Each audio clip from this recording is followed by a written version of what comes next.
जी तो दोस्तों, मैं आज आपसे बात कर रहा हूँ जॉब अपॉर्चुनिटी की। अपने करियर के हवाले से जो लोग इंटरेस्टेड हैं बाहर मूव करें। ऑब्वियसली बहुत से कंट्रीज़ में जॉब तो मिलना आपके लिए कहीं ना कहीं पॉसिबल हो ही जाता है, बट वीज़ा ग्रांट के हवाले से, वीज़ा इशुएंस के हवाले से बहुत सी तरह की ऐसी अब रिक्वायरमेंट्स हो गई हैं कि एक बहुत बड़ा चैलेंज हो गया है लोगों के लिए, पाकिस्तानीज के लिए, एशियंस के लिए, कि वो किसी गुड कंट्री में काम करने के हवाले से जा सकें। तो मैं आज आपके साथ कोई ऐसी कॉमन डेस्टिनेशन नहीं आपके साथ डिस्कस कर रहा। आने वाले दौर में ये कंट्री बहुत ही ट्रेंडिंग और बहुत ही ज़्यादा हमें फॉरेनर्स के हवाले से, फॉरेन वर्कर्स के हवाले से हमें ये चीज़ देखने को मिलेगी कि बहुत से एशियंस अब वहाँ पर जाना चाहेंगे और जाएंगे। बात कर रहा हूँ इंडोनेशिया की। इंडोनेशिया ने रिसेंटली अनाउंस किया है अपना वर्क वीज़ा फॉरेनर्स के लिए।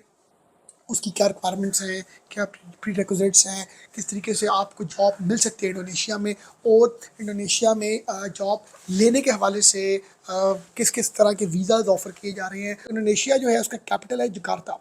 इसकी करेंसी है इंडोनेशियन रुपया, और $1 equivalent to 16,000 Indonesian rupee. Official language है बहासा।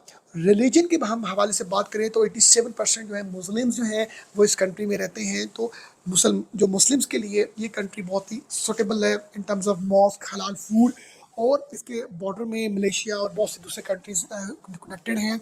पॉपुलर सिटीज़ की बात करें तो जकार्ता, बाली और मैडन जैसे फेमस सिटीज़ जो हैं वो हमें देखने को मिलते हैं।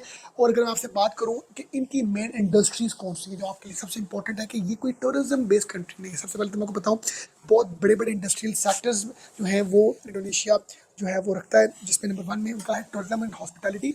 नंबर 2 में है textile and garments. Textile and garments की अगर बात करें तो इट मीन्स कि यहाँ पर मैन्युफैक्चरिंग होती है, इंडस्ट्रीज हैं टेक्सटाइल की और गारमेंट्स की। नंबर 3 में है जी कंस्ट्रक्शन एंड इंफ्रास्ट्रक्चर, क्योंकि पॉपुलेशन बहुत ज़्यादा होने की वजह से कंस्ट्रक्शन बहुत ज़्यादा होती है। जब पॉपुलेशन ज़्यादा होती है तो इंफ्रास्ट्रक्चर आपको एक बेहतर चाहिए होता है, एक लार्ज स्केल में चाहिए होता है। तो इंफ्रास्ट्रक्चर में हमें भी बहुत ज़्यादा जो है वो जॉब ओपनिंग्स हैं। और नंबर 4 में भी oil and gas. Oil and gas भी बहुत बड़ी इंडस्ट्री है इंडोनेशिया की। और पाम ऑयल एग्रीकल्चर की अगर बात करें तो बहुत बड़ी एक्सपोर्ट है इंडोनेशिया की। और इसके साथ आईटी और डिजिटल मार्केटिंग और बहुत सी तरह की हमें छोटी छोटी इंडस्ट्रीज़ यहाँ पर देखने को मिलती हैं। तो अगर मैं आपसे बात करूँ सैलरीज़ की, तो स्किल्ड जॉब्स जो हैं, जो पढ़े लिखे लोग हैं वहाँ पर जो इंडोनेशिया में फॉरेन वर्कर्स काम कर रहे हैं, उनकी पर मंथ की अगर आपसे सैलरी की बात करूँ तो वो मिनिमम हमें कोई 400 to 500 US dollars starting salary मिलती है पर मंथ की। अगर मैं बात करूँ, ये बेसिक लेवल की आपसे बात करूँ। इसी तरह के जो अगर अनएजुकेटेड लोग हैं, जो पढ़े लिखे लोग नहीं हैं, बिल्कुल सिंपल, अगर बड़े कोई जो जिनके पास कोई स्किल सेट नहीं है, तो उनकी भी सैलरी जो है वो अराउंड 150 टू 200 यूएस डॉलर्स जो है वो बनती है। और अगर इंटरेस्टिंग बात बताऊं तो यहाँ पर कॉस्ट ऑफ लिविंग बहुत ही इकोनॉमिकल है, बहुत ही रिजनेबल है, जिस हवाले से लोग सेव कर पाते हैं। अगर आपको बताऊं, एक इंडिविजुअल की कॉस्ट ऑफ लिविंग जो है वो 150 अप टू 200 यूएस डॉलर्स है। और अगर हम फैमिली के साथ मूव करते हैं तो तकरीबन कोई 400 टू 600 यूएस डॉलर्स जो है वो यहाँ की per month cost of living है। अब मैं बात कर रहा हूँ इंडोनेशिया स्पेशल वर्क वीज़ा। उसमें सबसे पहले हमें समझना ये ज़रूरी है कि जो ड्यूरेशन ऑफ वर्क है वो 6 मंथ्स का है, जो इसका वीज़ा है, जो शॉर्टेस्ट वीज़ा है। और उसके बाद 1 ईयर का वीज़ा है, देन 2 ईयर्स का वीज़ा है, मल्टीपल कैटेगरीज के वीज़ा है, और ये एक्सटेंडेबल है। अगर आपको 1 साल का वीज़ा मिलता है, ये एक्सटेंडेबल है। और इसके साथ अगर मैं बात करूँ तो आपने इसको अप्लाई कैसे करना है। अप्लाई करने के लिए सबसे पहले जो है आपके पास कोई ऑफ़र लेटर का होना ज़रूरी है, जॉब का होना ज़रूरी है। जब आपको जॉब मिलती है, ऑफ़र लेटर मिलता है, तो आपके पास पासपोर्ट जो है वो उसकी जो एक्सपायरी है वो 12 मंथ्स की होनी ज़रूरी है। आपके पास आपके एजुकेशनल डॉक्यूमेंट्स, आपके सर्टिफिकेट्स, आपका एम्प्लॉयमेंट कॉन्ट्रैक्ट और आपकी हेल्थ इंश्योरेंस जो आपका एम्प्लॉयर करवाएगा, और आपके पास पुलिस क्लियरेंस आपके पास होनी चाहिए। प्रूफ ऑफ एकोमोडेशन होना ज़रूरी है। ये वो डॉक्यूमेंट्स हैं जो जॉब सीकर या एप्लीकेंट या एम्प्लॉई के पास होने चाहिए। अब एम्प्लॉयर जो आपका है, जो आपको जॉब दे रहा है, ये सबसे इंपॉर्टेंट बात है। जो एम्प्लॉयर आपको जॉब दे रहा है उसकी क्या रिक्वायरमेंट्स होनी चाहिए। एक जनरल एम्प्लॉयर आपको डॉक्यूमेंट ऑफर लेटर देता है वो एक्सेप्टेबल नहीं है। एम्बेसी में, जो आपके होमलैंड कंट्री में है इंडोनेशिया की, जो भी एम्प्लॉयर आपको जॉब ऑफर करेगा वो एम्प्लॉयर जो है वो RPTKA, I repeat RPTKA approve होना चाहिए। और वो फॉरेनर वर्कर्स को वही हायर कर सकते हैं जिसके पास जो है अप्रूवल होगी फ्रॉम RPTKA से। और कंपनी जो है वो जो इंडोनेशिया की हो, वो टैक्स पेयर हो, वो उसकी business registration, tax ID, directors ID, sponsorship letter, ये सब चीज़ें उस कंपनी की होनी चाहिए, तो वो आपको फॉरेन वर्कर को रिक्रूट कर सकता है।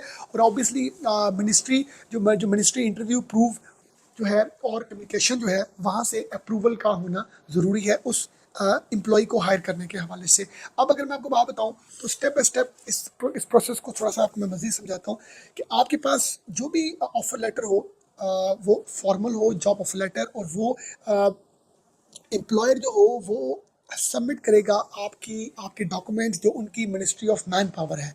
मिनिस्ट्री ऑफ मैन पावर में वो एम्प्लॉयर आपके डॉक्यूमेंट्स सबमिट करेगा वीज़ा इश्यूज के हवाले से, और वो जो एम्प्लॉयर होगा वो, जैसे मैंने बताया, RPTKA से अप्रूव्ड होगा।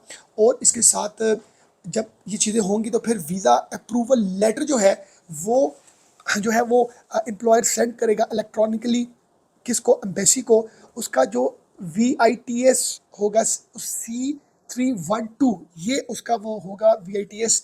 और जब ये एम्प्लॉय डॉक्यूमेंट्स एम्बेसी को जो है इलेक्ट्रॉनिकली ये डॉक्यूमेंट्स भेजेगा, ये काम एम्प्लॉयर का है, जॉब सीकर का नहीं है। तो फिर जो एम्बेसी है जो आपके होमलैंड कंट्री में इंडोनेशिया की, वो आपके वीज़े पर कुछ स्टैम्प करेगी, इशू करेगी, और ऑब्वियसली उसके लिए वो सारे जो डॉक्यूमेंट्स आपका एम्प्लॉयर आपको देगा, एम्प्लॉयर आपसे लेके अपनी कंपनी के डॉक्यूमेंट्स ऐड करके कंपाइल करके एम्बेसी को सबमिट करेगा, तो फिर आपको वीज़ा ग्रांट होगा। और सबसे इंपॉर्टेंट बात, जब भी आप जो है वो इंडोनेशिया वर्क वीज़े पर जाएंगे तो आपको 30 डेज़ का जो है वो एंट्री आपको दी जाएगी। ऑब्वियसली वो वीज़ा 1 ईयर का होगा, 2 ईयर्स का होगा, बट एंट्री जो है वो 30 डेज़ के बाद आपका वहाँ पर जाने के बाद आपका जो वीज़ा स्टेटस है वो चेंज हो जाएगा। आपको वहाँ की आईडी मिल जाएगी, आपके पासपोर्ट पर स्टिकर डिफरेंट लग जाएगा, वो वहाँ पर पहुँचने के बाद ये चीज़ें होंगी। अब इसमें जो चीज़ समझने वाली है, फीसिस और प्रोसेसिंग टाइम। सबसे पहले आपको अगर मैं बताऊँ तो इसकी जो फ़ी है वो है RDA, जो उनकी करेंसी है वो 4 million, that is equal to 270 US dollars, ये इसकी फ़ी है।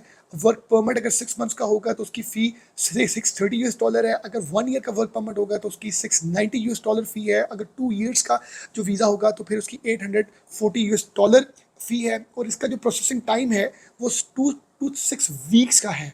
सबसे इंपॉर्टेंट ये है कि जब भी ये वीज़ा अप्लाई होगा तो उसके बाद आपको 2 to 6 वीक्स तक वेट करना है। और आपको जब कभी भी कोई भी वर्क वीज़ा मिलता है तो फिर आप अपनी फैमिली को भी बुला सकते हैं, आपकी फैमिली भी वहाँ पर जा सकती है। उसके लिए इनके कुछ रिक्वायरमेंट्स है कि आपकी जो सैलरी है वो इतनी मिनिमम होनी चाहिए आपकी जॉब के अकॉर्डिंगली।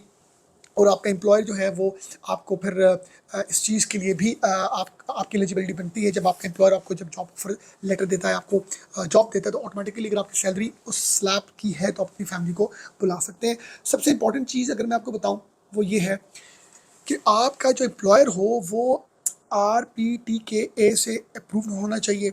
और अगर वो अप्रूव होगा तो फिर वो मिनिस्ट्री ऑफ मैन पावर में आपके डॉक्यूमेंट सबमिट करेगा। कोई जर्नल एम्प्लॉयर उठ के आपको वीज़ा नहीं दे सकता, आपको जॉब ऑफर लेटर नहीं दे सकता। एक authentic registered tax registered employ जो इन सारी रिक्वायरमेंट्स को फुलफिल करेगा वही एलिजिबल है कि फॉरेनर वर्कर्स को हायर कर सके। तो ये मैंने आपके साथ डिटेल में आपको मैंने इंडोनेशिया के वर्क वीज़ा के हवाले से बताया। अब इसके लिए आपके लिए बड़ा बेहतर है कि आप लिंक्डइन में अपना अकाउंट क्रिएट करें। बहुत सी ऐसी ऑनलाइन जॉब्स हैं, आप गूगल में जाएँ, लिखें man power companies in Indonesia, job providing company in Indonesia. अगर आप कंस्ट्रक्शन में है तो आप लिखें कंस्ट्रक्शन जॉब्स इन इंडोनेशिया, बाली, जो कि कुछ सिटीज़ हैं वो आप गूगल में जाएँ, उनके मेन सिटीज़ के नाम आप लिखें, आप जॉब सर्च करें, जॉब सर्च करके उधर उनको अप्लाई करें। अप्लाई करने के बाद आपको जॉब मिलने के चांसेस इस वजह से बहुत ही ब्राइट है क्योंकि अभी इंडोनेशिया में वो ट्रेंड नहीं आया लोगों के जाने का, काम करने के हवाले से। ये ट्रेंड आ चुका है और आ रहा है डे बाय डे। 1-2 सालों के बाद जॉब्स जो हैं वो आप कह लीजिए मार्केट बहुत ज़्यादा फिल्ड हो जाएगी, तो आपके लिए फिर जॉब हंटिंग करना मुश्किल होगा। ये राइट टाइम है अगर आप अपने होमलैंड कंट्री से मूव करना चाहते हैं तो आपके लिए इंडोनेशिया एक बेहतर ऑप्शन है, एक ईजी ऑप्शन है। और ऑब्वियसली जब आप इंडोनेशिया में कुछ साल गुजारते हैं तो फिर आप वहाँ के नेशनैलिटी के लिए भी जो है वो आप एलिजिबल हो जाते हैं। वो आपके साथ किसी नेक्स्ट सेशन में मैं डिस्कस करूँगा। अपना बहुत ख्याल रखिएगा। Thank you very much.